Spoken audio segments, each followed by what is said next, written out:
Täna toimus Tõrva gümnaasiumis Green Dice'i lansseerimisüritus, kus räägiti sellest, kuidas 7.–12. klassi õpilased saavad endale järgmiseks õppeaastaks omad arvutid. Suurim ootus või hirm seoses selle isikliku sülearvutiga, et sinu arvuti on tegelikult siin, et sa oled väga aktiivne kasutaja, aga mis võiks olla selline laiemalt selline hirm või ootus, kui igaüks saab ühe arvuti peale kolm? No muidugi üks ootustest on see, et kõik toimib ja et kõik toimiks valatult ja ka, et programmid oleks välja võetud. Ja see oleneb ka suht palju arvuti võimsusest, mis siis kätte antakse. Ja mis võiks olla hirm? No peamiselt ongi see, et midagi läheks katki, arvuti kukuks maha, midagi läheks peale, et see tekitab nagu ka seda vastutustunnet rohkem ja mõne jaoks võib see olla hirmsamus. Sina oled väga otseselt kooli digiarengusse kaasa rääkida, aga mida võiksid noored veel ise teha, et rääkida oma kooli digiarengus rohkem kaasa? Ma usun, et noored võiksid võtta ka ise rohkem huvi igasugu erinevate programmide ja näiteks arvuti parandamise alusel ka. Et nad võiksid nagu suuremat huvi välja näidata ja siis üritada näidata motivatsiooni, et nad tahavad seda päriselt ka teha ja uurida ja õppida. Mis on enda võib-olla viimane huvitav programmi ja kokkupuutunud? Minu viimane huvitav programmi kokkupuude oli see, kui ma tegin VM-i ehk siis virtuaalmašiin ehk siis virtuaalmasin, mis on siis põhimõtteliselt arvuti, mis on arvuti sees. Oleme leidnud siin siis Green Dice'i esindaja Argo ja esitame siit teile siis paar küsimust, et miks otsustasite seda projekti meie kooli tuua? Algusaastatel oli väike juhtum, kus meid kutsuti parandama Hummuli, Riidoja ja Ala arvutiparkide siis seisukorda. Ja siis ma arvasin, et need 3 kooli olid jäänud kuidagi üle Eesti vaeslapse rolli, et sinna ei olnud keegi kunagi sisse vaadanud. Ja siis me tegime seal mõnes mõttes nagu heategevusprojektiga need asjad korda. Siis teie endine vallavanem Helen kutsus mind kunagi vallamaide jutule ja me tahtsime hakata elanikele pakkuma oma teenust. Et mõtlesime, et õpilastele ja pensionäridele kõigile sobib nagu hästi, et tugitoinusuga koos nagu korralik seade. Siis Helen ütles, et kuule Argo, et kas sa saaksid Tõrva gümnaasiumisse nagu minna, et teha mingi auditit seal, et vaadata, mis meie IT-võimekus on. Ja siis ma tulin siia ja siis ma vaatasin, et see on jäänud ikkagi nagu natukene vanasse aega. Ja siis ma ütlesin, et siin ei ole nagu auditist mitte mingisugust kasu, et siin peaks nagu lahendusi tegema. Ja siis me kuskil 1,5 aastat tagasi hakkasime ju tegema, et igal õpilasel on see koolikonto ja isiklik aadress ja nüüd see andmemaht ja kõik muu on ju. Kas te seda kasutada veel oskate, ma ei tea, et sellel nimel me näeme kindlasti vaeva. Aga nii see sai koostöö alguse ja me nüüd oleme juba jõudnud nii kaugele, et süsteemid on enam-vähem korras. Isiklikud seadmed on vaja tekitada, sest et koolis internetivõrk on ka nii kahtlane, et seda vaatab, kas keegi teine suudab lahendada või mitte. Ja me usume, et isiklik seade annab vähemalt selle vabaduse, et sa ei sõltu sellest koolikeskkonnast ainult. Mille poolest erineb Green Dice teistest sülearvutite nii-öelda ostmisest? No esiteks on see, et ma arvan, koolil poleks mitte kunagi nii palju raha, et osta kõigile õpilastele tehnikat. Teiseks on see, et isegi kui sa selle tehnika saad, siis tal taga ei ole süsteemi. Kui pole süsteemi, siis pole mingit kasu. Ja kolmandaks on see, et me teeme seda unikaalselt, et me toome otse suurettevõtetelt need seadmed küll meil kontrollitult ja vastutustundega teieni ja jätame peale ka veel oma tugiteenuse. Et näiteks kui sinul täna on see seade, läheb katki, kukub maha, tahad vahetada, tahad väiksemalt midagi ümber mängida, siis ükski teine ettevõte seda ei tee. Meie puhul sa saad seda teha ja kui sa kunagi kooli lõpetad, siis sa põhimõtteliselt saad ka meie teenust sellest kasutada. Võib-olla on isegi meil mingi kangemaid pakette seal, mis iganes. Et hästi paindlikud oleme, hästi nagu kulukoht on hästi madal ja vastutame sinu heaolu eest nagu rohkem kui teised. Mida tähendab ilma peidetud kuludeta teie teenuses? No võib-olla sa oled kunagi kokku puutunud, võib-olla ei ole, sa oled nii noor veel, et kui sa näiteks lähed, võtad teed reisi ja lähed võtta autorendist, endale autorendi hinnakirja järgi mingi auto, näiteks sul veebileht ütleb 50 eurot 7 päeva, lähed sinna koha peale, siis öeldakse, et kas sa tahad kindlustust ka siia juurde? Okei, tahan, siis maksab see veel 50 eurot juurde. kas sa tahad teist juhti ka oma autole juurde, siis ütled, et jah, tahan küll, okei, veel 50 eurot juurde. Sul küsitakse, et kas sa tahad näiteks tuua täispaagiga või tühja paagiga selle auto tagasi. Kui sa tood vähegi tühjema paagiga, siis läheb jälle lisatasu juurde. Ehk siis sa ei näe neid tasusid, mis sul rakenduvad. Meie puhul on see, et see number, mis siin on näiteks Greentassi teenuse hind on näiteks 7 eurot kasutaja, siis sa tead seda, et sa ei pea rohkem maksma. Et kui see aku läheb katki või ta ei tööta enam, sa ei pea sealt vahetuse eest hinda maksma. Kui sa tahad näiteks mingit probleemil lahendust, teeb meile pileti, siis sa ei pea lisa maksma.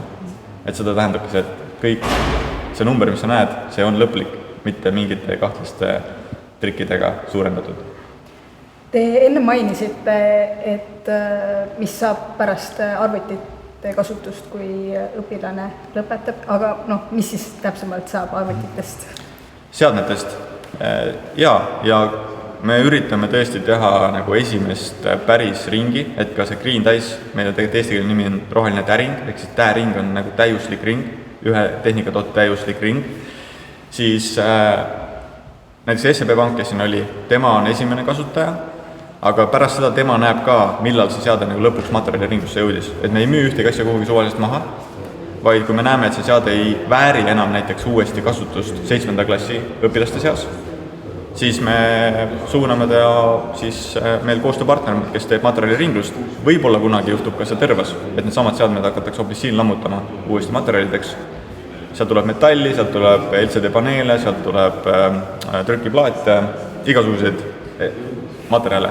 Ja need me üritame siis suunata läbi koostööpartneri uuesti ringlusesse. Ja seda on võimalik kõike kontrollida, seepärast see täiuslik ring. Et esimesest kasutajast kuni materjaliringluseni välja.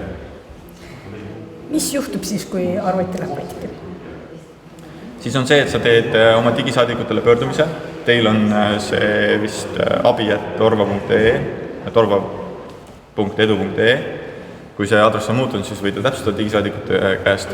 Siis nemad vaatavad, kas nad saavad selle korda teha. Kui nad ei saa selle korda teha, siis nad suunavad selle pileti meie tiimile ja meie siis kas teeme korda või anname teile uue arvuti, mis on juba koolisüsteemis, saate logida oma kasutajakontoga, kui te oskate andmeid käsitleda, siis kõik andmed on ka alles.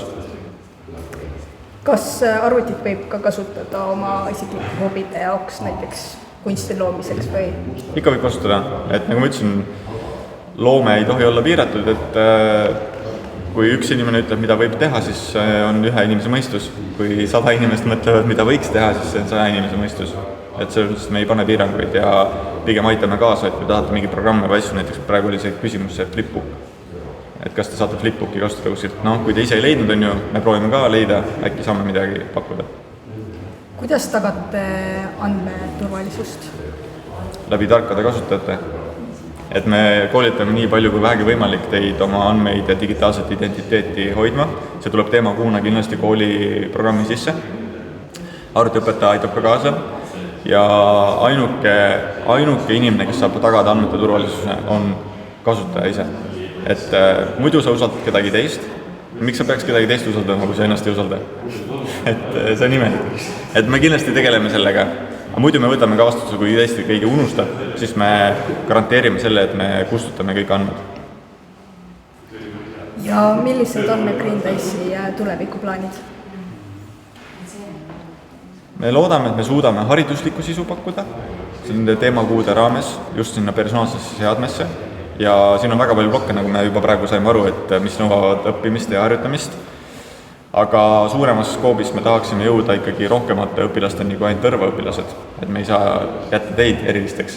Et me tahame jõuda ikkagi paljudesse Eesti koolidesse ja ma usun, et me suudame tuua läbi selle liikumise mitte ainult tehnoloogilist teadmist, vaid ka teisi teemasid koolikeskkonda, kus õpilased vahepeal tunnevad, et aga neile sellist asju koolis ei räägitud, et ma ei oska. See on nagu natuke vale mõtlemine ja koolis ei saa kõike õpetada, aga me vähemalt suudame näidata mingit huvispektreid, et äkki tekib mingil õpilastel näiteks, ma ei tea, ollagi finantstark või midagi sugust. Et vaatame, mis sellest välja tuleb. Aitäh! Ja meil on siin SEB esindaja. Ja võib-olla küsimegi esimese küsimuse see, et miks SEB rahastab sellist haridusprojekti?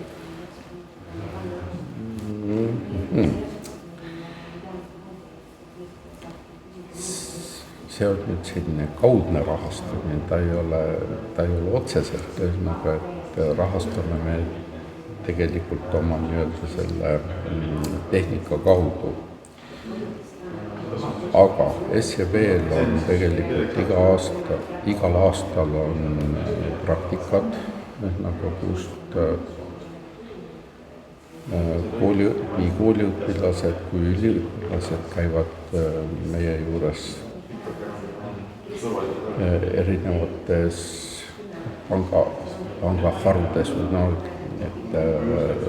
tarkusi omandamas ja arvutioskused tegelikult on juba panka tuleku eelduseks, eks ole, see on nagu kirjaoskus ja arvuti on täpselt samasugune kirjaoskus ainult tehniliselt. Nii et see on kooliõpilastele väga suureks plussiks. Kuidas see algatus võib-olla aitab kaasa rahatarkusele või siis oma nii-öelda tulevikuoskustele kaasa? Noh, tänapäeva rahatarkus võib öelda, et ju kõik pangaga suhtlemine on juba väga suurel määral arvuti kaudu. Ja arvuti on nüüd suureks abivahendiks tegelikult, eks ole, nii internetipangaga suhtlemisel kui nõustajatega. Tänapäeval on väga palju nõustamisi käib juba video teel. Nii et kui oskad arvutit kasutada, siis sa saad seda kõike teha. Kui ei oska, no siis tuleb leida see lähim kontor, eks ole, kuhu kohale minna, aga mis on tegelikult üsna tüütu. No, siit ongi hea minna küsimusele üle, et kui tähtis on tänapäeval digipädevus? No ma ütleks, et see on isegi ülioluline, sest täpselt nii nagu maailm on, eks ole, internetti või arvutisse kolinud, eks ole, on tegelikult igasugused pahatahtlikud inimesed ka tegelikult sinna ümber kolinud ja kui sul digipädevus puudub, siis on väga kergelt neid inimesi haneks tõmmata, neid ära petta, nii et tegelikult see arvuti kasutusoskus ja tegelikult ka selline pädevus sõna otseses mõttes, eks ole, et mida sa tohid teha, eks ole, arvutiga ja kuhu linkidele klikkida, kuhu ja millistele internetilehtedele minna, tegelikult see on ülioluline tegelikult oskus, et sa ei satuks selliste pahategijate küüsi. Argo ennem rääkis meile ka, aga küsida teilt, et mis on teie arvamus, et kas selline algatus võib ka jõuda teistesse koolidesse? Ma arvan, et kindlasti ja see on lausa hädavajalik. Tegelikult me oleme siin Argoga asju natukese arutanud ja ma olen teda just tegelikult niimoodi õhutanud, et ta kindlasti üritaks sellist teenust pakkuda üle Eesti. Igal võimalusel, kui vähegi võimalik. Aga aitäh teile ja see on nagu kõik. Meil on siin meie kooli siis digisaadikute juht Kristoffer ja võib-olla, ja sa oled ise õpilane ka, et mida õpilased sellest kõige rohkem vajavad sellest? Ma tahaks öelda, et kõige rohkem ongi vaja seda põhilist läpakat, et saaks hakata iga õpilane ise uurima neid programme ja nagu teine asju, võimalusi, millega nad saavad siis seda uut tööd teha, näiteks avastavad endale uue mingi maailma, kas või investeerimist hakkavad selle läpakule tegema, kui keegi jõuab sinnani muidugi. See ongi nagu erinevate programmide üldiselt kasutamine ja õppimine. Kas kõigil on seni olnud võrdsed võimalused nii-öelda digivahenditele? Tõru gümnaasiumis ma tahaks öelda, et hetkeseisuga kahjuks varem ei ole olnud võrdsed võimalused üldiselt kui vaadates. Nagu tagasi näiteks aasta aega tagasi või 2 aastat tagasi, siis põhimõtteliselt ei olnudki seda. Et tahaks öelda, et nüüd loodame, et see asi paraneb siis selle järgmise aasta projektiga seoses. Mis on võib-olla kõige suurem hirm nii-öelda, kui iga õpilane omab nii-öelda Green Dice'i arvutit? No minu jaoks kõige suurem hirm on muidugi see, et kõik jäävad katki ja ma pean parandama, on ju. Aga noh, ma usun, et see ei ole midagi hullu ega midagi. Nii et tegelikkuses minu jaoks nagu seda hirmu otseselt ei olegi.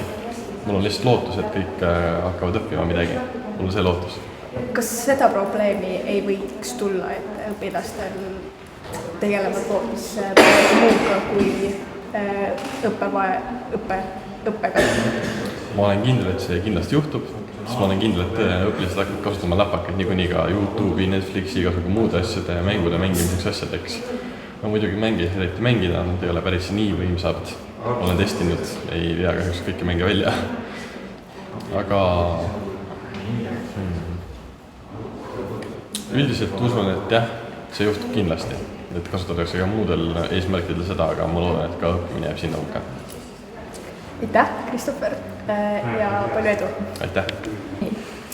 Kuidas hakkab kooliõpilaste nii-öelda igapäevaelu muutuma, kui õpilased omavad oma arvutit? No kindlasti ma usun, et üheks suureks plussiks on see, et võib-olla ei pea iga päev kõiki tavapäraseid õppevahendeid nii palju kaasas kandma, näiteks võib-olla saab jätta mõned õpikud koju või vastupidi jätta kooli klassiruumi, et kodus pääseda ligi opikukeskkonna kaudu, mida ju ka tegelikult terve kooli õpilased kasutada saavad. Et see on ilmselt üks selline füüsiliselt tajutav kõige suurem muutus, et õpetajad on juba avaldanud oma elevust selles osas, et saab terve klassiga isiklike vahenditega näiteks läbi viia mingeid tunde, kui on ette teavitatud, et on vaja asjad kaasa võtta, et see on hästi positiivne külg. Siin on hea küsimus edasi minna, et kuidas õpetajad on valmis selleks ja kas toimub ka mingeid koolitusi ka? Ja õpetajate koolitusi toimub tegelikult juba praegu, et meie haridustehnoloog nii individuaalkoolituste kui väiksemate gruppide kui suuremate gruppide koolitusi on teinud vaheaegadel ja teeb tegelikult ka õpetajate koostöö ajal läbi terve õppeaasta. Ja lisaks siis käivitub meil koos kogu selle koostöö Green Dice'i ja SEB koostöö raames õpetajatele ka koolitussari, et kaardistame ära, missugused nende suurimad vajadused on ja ka erinevate gruppide suurustega neid koolitusi läbi viime vastavalt sellele, kellel mida parasjagu vaja on. Mis on olnud siiani kõige suurem väljakutse selle projekti läbiviimiseks? Kõige suurem väljakutse, nagu koolielus ikka meil kõike on hästi palju korraga kogu aeg. Ehk siis igasugune muutuse juhtimine on eeldanud hästi palju läbirääkimist, arutamist, kõigi osapoolte kaasamist, aga otseselt selliseid suuri ja apsakaid ja prohmakaid võib-olla ei olegi olnud, et me oleme saanud liikuda hästi sellises rütmis või ladusalt, et üks asi on järjest viinud teiseni, mis on meie koolis praegu veel ikkagi selline suur murekoht kogu selle teema, IT-teema juures on meie kooli Wi-Fi ühendus, aga see on ka asi, millega me tegelikult praegu juba tegeleme, millele me lahendust leiame ja ma loodan, et sügiseks me oleme selles kohas, kus see ka meile enam muret ei valmista. Kas me selle pärast ei peaks muretsema, et õpilastel on võib-olla suurem võimalus rohkem digivahendites surfata internetis, et kuidas seda võib-olla ära hoida? Green Dice selle kogu teenuse raames on tegelikult planeerinud ka sellealased koolitused, et nagu täna paneelis Argoga rääkis, et tegelikult ju telefonis, mis on tarbimise vahend, saab noor juba praegu ligipääsu kõigele, kogu maailmale, seadmest, mis on tal taskus. Arvuti on eelkõige meie vaates vahend uue loomiseks, uute asjade tootmiseks, olgu see siis koolitöö või midagi muud.